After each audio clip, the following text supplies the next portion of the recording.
Бисмиллах, альхамдулиллах, уассалату вассаламу аля расулиллах, ассаламу алейкум ва рахматуллахи ва баракату. Бүгінгі қысқа сұхбатымызда ислам дініндегі ауыр күнәлардың бірі зина туралы болмақ.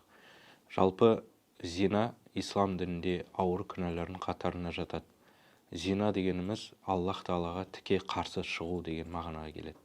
Сонымен қоса зина дегеніміз қоғамның негізгі құрамы болған отбасы, ар-намыс, соған қарсы шығу, соны бұзу болып табылады. Сол сияқты осы зина туралы Құранда көптеген аяттар келген. Соның бірін айтып өтетін болсақ, Исра сүресі 38-ші аятта былай деп келеді: «Уала тақрабу зина иннаху кана фахишатан уа саа сабила» дейді. Яғни Аллах Тағала зинаға жоламаңдар, себебі ол өте желкенішті жаман жол деп айтқан. Сол үшін де ислам дінінде осы зина туралы көптеген тыйымдар бар. Енді жалпы зина үлкен ауыр күнәлардың қатарына жатады. Осы зинадан жастарымызды сақтандыру керек. Құранда осы мұсылмандарды зинадан сақтандыруға көптеген аяттардың бірі. Аллах Тағала мұсылмандарды сипаттап келіп былай дейді: мұсылмандар Аллах Тағалаға серік қоспайды, адамды жазықсыз өлтірмейді және зина жасамайды дейді. Осы үш сипатты айтып болғасын былай деп айтады Аллах Тағала: кімде-кім осыларды істейтін болса, үлкен апатқа жолығатын болады дейді. Сол үшін де осы зина, жаңа жоғарыда айтылған Аллаға серік қосу, адамды жазықсыз өлтіру және осы зина жасаған адам үлкен апатқа душар болады деп Аллах Тағала ескертіп тұр.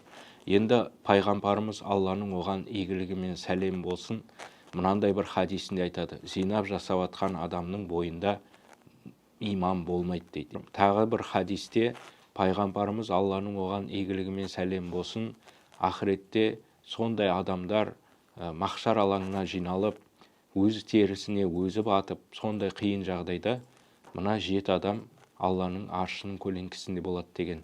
Сол 7 адамның бірінде, егер де оған бір көрікті де мансапты әйел адам зинаға шақырып, одан бас тартқан адам деген. Сол үшін де мына зинадан сақтану керек. Оқиғаларға келетін болсақ, Осман халифатындағы Аннас ибн Малик оқиғасын айтуға болады. Бір күні Аннас ибн Малик жолда келе жатып базарға соғады, кейін базардан шығып жиынға барады. Сол жиында отырған кезде Осман радиаллаху анху оған былай деп айтады: «Я Аннас ибн Малик, түріңде жүзіңде нұрың жоқ, не болып қалды?» дейді. Сонда Аннас ибн Малик былай дейді: «Мен көшеде келе жатқанда базарға соқтым, базардың ішінде бір әйелдің ұятты әуретті жерін көріп қалдым» дейді. Сонда бұл жерде байқайтынымыз, зинадан қараған адамның бетінде нұр болмайды екен. Тағы бір айтатынымыз осы зинаға қатысты: жалпы ислам дінінде зинаның екі түрі бар: хакики және маджази дейді.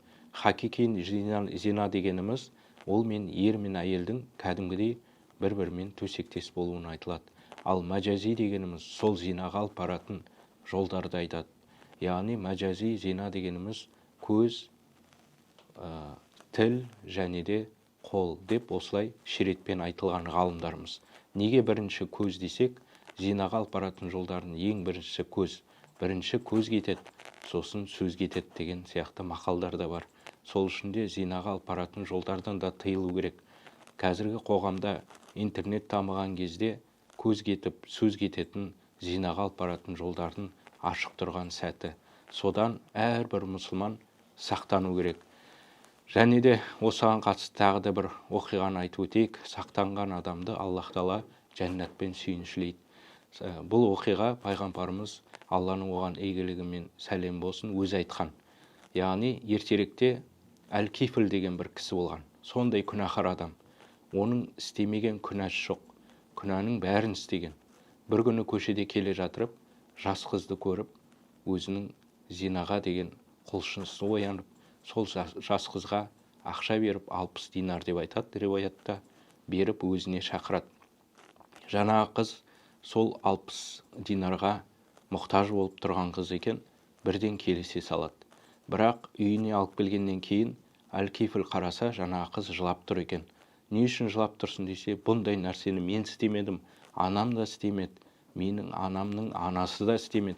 бірақ ақшаға мұқтаж болғасын осындай деңгейге түсіп тұрмын деп айтқан. Сол кезде Әл-Кифілде жүрегіне бір селт етіп, иман кіріп, бірден тәубесіне келіп, мен не істеп жатырмын, жас қызды бұзайын деп жатырмын ғой деп, жаңа кешірім сұрап, қызға 60 динарын солай беріп жіберіп, есік жапқаннан кейін, я Алла, мен уәде етемін, енді зина жасамаймын деп уәде еткен, бірақ сол түні жан тапсырған екен.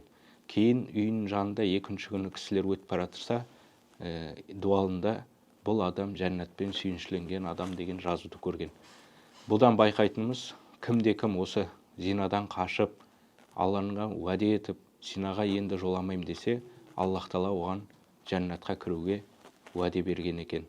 Сол үшін де ислам дінінде осы зинаға жоламауға баршаңыз шақырамыз.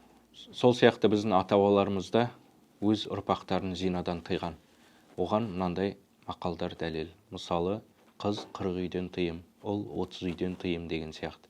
Және де Бәйдібек би қыздың ары, елдің ары деген сияқты өлең шумақтарын қалдырған.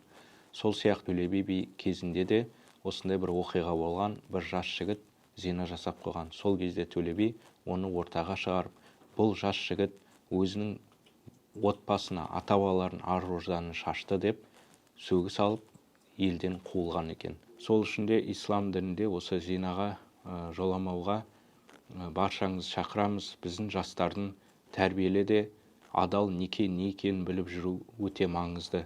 Себебі мына қоғамның ең негізгі тіректерінің бірі отбасы, ар-ождан және де ұрпақ. Осы үш нәрсе дұрыс болса, біздің отбасымыз, жалпы мемлекетімізде дұрыс болады. Сол үшін Аллах Тағала бізді осындай бір жеркенішті, жаман қылықтардан сақтасын. Субханака ла илма лана илля ма алламтана иннека антал алим.